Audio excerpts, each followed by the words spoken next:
आम आदमी पार्टी के राज्यसभा सांसद संजय सिंह ने उत्तर प्रदेश में रोजगार दो, सामाजिक न्याय दो के नारे के साथ सरयू से संगम तक एक लंबी पद यात्रा शुरू की है। यह यात्रा अयोध्या से सरयू नदी के तट से शुरू होकर प्रयागराज में संगम तक लगभग 200 किलोमीटर की दूरी तय करेगी। किसी यात्रा का मुख्य उद्देश्य बेरोजगारी और सामाजिक न्याय पर जनता को जागरूक करना है और सरकार पर दबाव बनाना है। संजय सिंह ने इस पदयात्रा को एक राजनीतिक रस्म मानकर जनता के अधिकारों की लड़ाई बताया है। यह यात्रा मुख्य रूप से दो बड़े मुद्दों पर केंद्रित है। संजय सिंह का आरोप है कि उत्तर प्रदेश में बेरोजगार की राजधानी बन गई है, सरकारी भर्तियां रुक गई हैं, परीक्षा लंबित है और पेपर लीक जैसे मामले युवाओं को हताश कर रहे हैं। इसके अलावा किसान, बुनकर और छोटे तथा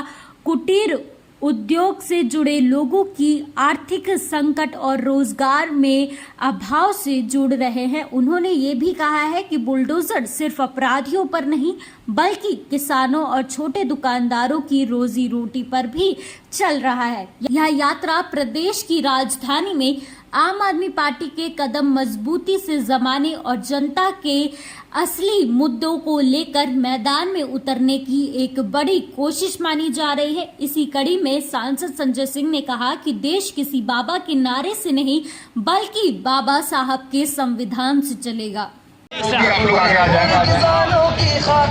भैया, यात्रा का क्या उद्देश्य है?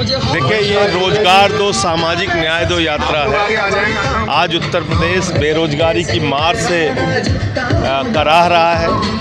नौजवान हो वो बेरोजगार, किसान है वो बेरोजगार, मजदूर है वो बेरोजगार, महिलाएं हैं वो बेरोजगार। तो बेरोजगारी एक दानों की तरह उत्तर प्रदेश को खा रही है। इसके अलावा सामाजिक न्याय की अगर हम बात करें तो जिस तरह से सामाजिक भेदभाव फैलाया जा रहा है यूपी के अंदर, कहीं दलितों के खिलाफ, कहीं पिछड़ों के खिलाफ, कहीं मुसलमानों के खिलाफ, इससे तो यूपी मजबूत नहीं होगा, इससे हिंदुस्तान भी मजबूत नहीं होगा।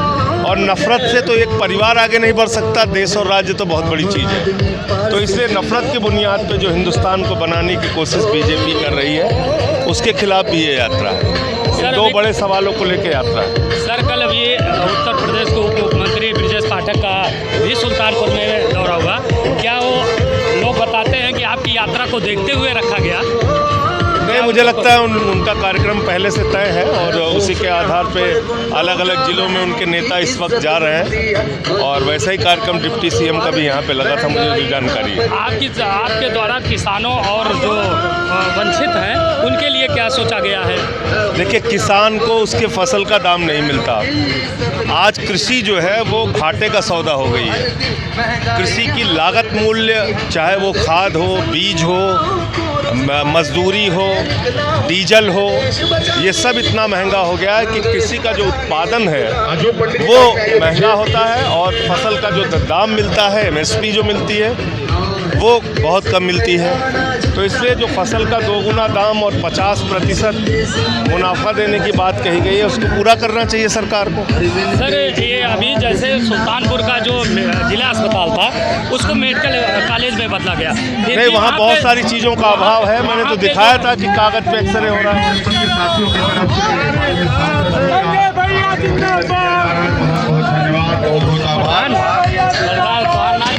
अरे देखो देखो कौन आया, देखो कौन आया, शेर आया, शेर आया।